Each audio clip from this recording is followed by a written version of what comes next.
Welcome into the Real Kipper and Bourne Show. We are live on Sportsnet, Sportsnet 590 The Fan, Sportsnet 960 in Calgary, 650 in Vancouver, and Sportsnet Plus. As always, this hour of Real Kipper and Bourne brought to you by Bet365. Nick Kiprios, Justin Bourne, Sammy McKee, Jake the Snake Schultz, and Derek Brandeo for once again the fastest hour in hockey. Without any more games to play, as the season concluded last night with the Florida Panthers crowned Stanley Cup champions for the second consecutive season. Well played. Yay. Well played. That's a hockey team right there. Yay. Kip, I was talking with Daryl Sutter this summer, and he was telling me that. Oh, can I pick up that name you just got? Yeah. Well, listen, I'm going to be part of his book, Sam. I'll have you know. Whoa, hey now. A Daryl book. Early promo. But Love it. talking to him about the Definitely cup, and he explained to me that once you've won the cup, Yes. he still experiences some jealousy. Like, that's my cup. I won that cup. He wants to win it again. Like, he's not done with the cup. Yeah. How do you feel seeing the cup handed out? I feel good. Yeah, I've got no issues. You're happy to. I look at my cup like I look at my high school years. Yeah. Like just, right? Glory Days plays in the background. Like at, Glory days. when you're like have no worries in the world and you're just a kid and all of that. I'll tell you what I went through in a similar fashion was watching the Rangers' success after I was long gone. And they went to the finals, of course, right, with King Henry, and came close on a couple occasions. Alec Martinez in overtime. Yes. And it's like, I don't want them to win. Yeah, you want it to be the last. Really? Yes. Well, it's like Wow. the Yes. Miami Dolphins, right? Right? They're If they win the cup, unbeaten they're going to season. forget about our 1994 team. Yeah. Wow. And I don't want that. Yeah. I went through that. And then at about, I don't know, turn of the decade there, 2020, I'm like, All right. yeah, that's enough of that. I want them to have success now. And it's now 30 years. I don't want to hold those It's their turn emotions again. hostage Yeah. forever. It's just selfish and greedy. And at the end of the day, there's a lot of people that don't remember 94 now, 30 years later. Yeah. So I'm that's evolving. that's the only thing that I've ever experienced. But watching the cup being presented every year is actually a very good feel for me, because whoever I'm beside at the time, I can turn around and say, I know exactly how that feels.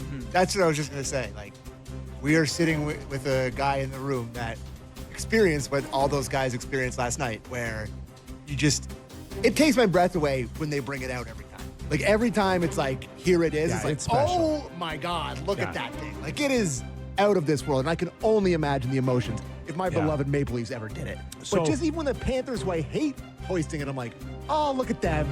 So Good for them. For every action, there's a reaction, and I will never forget in '94, and it's an iconic picture today for Vancouver Canuck fans. Sorry, Canuck fans, but it is Trevor Linden bearing his hands in his face. I believe he's on one knee at the time at Madison Square Garden, and I do recall for a split second in all my hoopla going, oh my God, that must just feel awful right now. And today we say the same thing for Connor McDavid. Excuse my ignorance. How close was Game 7 when you guys won it? Nathan Lafayette hit the post Yes. with about 3 minutes to Remember go. that. Now I remember. And it was the difference of that going in overtime in Game 7. Yeah. So part of it for you guys is probably relief, not knowing for sure that it was yours, down to the wire. I wonder if it's different when that one felt pretty over. Like by the time you got to the final buzzer, it's almost like you had time, Oilers players would have had time Yeah. to mourn the loss of that game before the final buzzer went. That was Florida. Wow. Florida putting teams away. What did you think? Clinical.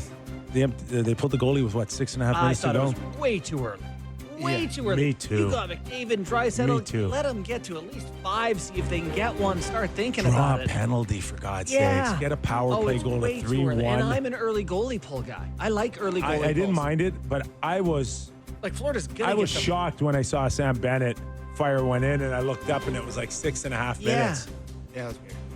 Something. Yeah. Listen, I like the aggressive goalie pull, but 3 goals when you got 2 of the best guys on earth. Okay. Yeah. So, I'm gonna go back to yesterday's question, right? Now knowing the outcome.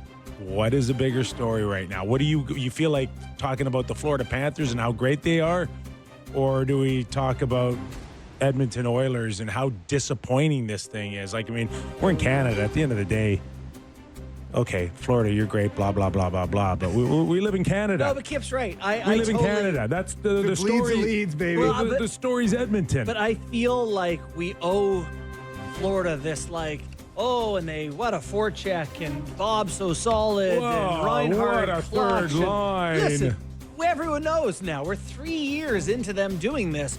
We know that team is cream of the crop. They are the tops in the NHL and have been for years now. So there's not much else to add. So let's talk about There isn't. Let's talk about the Oilers.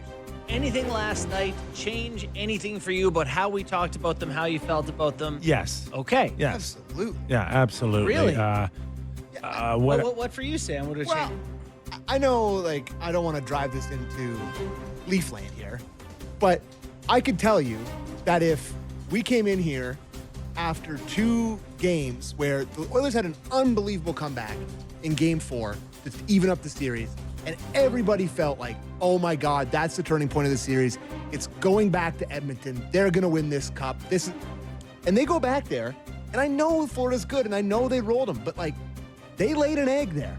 And then you go down to Florida, and they rolled over, quite frank. They had a good 5 minutes to start that game, I thought. They didn't get one to go. A couple hits. Like, if it was Toronto, all we would be talking about is how big of a choke job it was and how, like, no good these guys are. McDavid, was he -4 last night? Like, the energy that everyone just praising the Panthers, and I get it, they're great. But there was a lot that happened with the Oilers that was no good after they came back in that series. Like, they should have lost that series in 5 if it wasn't for that miracle comeback. Like, I know they're in the final and it's not, you can't compare that to the Leafs or whatever. Maybe I'm too fired up about it. No, I'm with you in terms of the disappointment that I bought into, that this is a better team, a deeper team, a team that can certainly compete. I was anticipating one of the more memorable Stanley Cup finals in recent history. Didn't get it at all. Well, after a couple OT games, everyone was like, I think 3 of the first 4 games into OT, and everyone Well, was the first like, 2 this is a games, close series. the first 2 games were unbelievable. But I will say, They were unbelievable, but there were games that Florida could have easily won as well. Here's my point. So I'm sitting there going, like, sweep. Well, it could have been a sweep. It was a 6-game series. Yeah.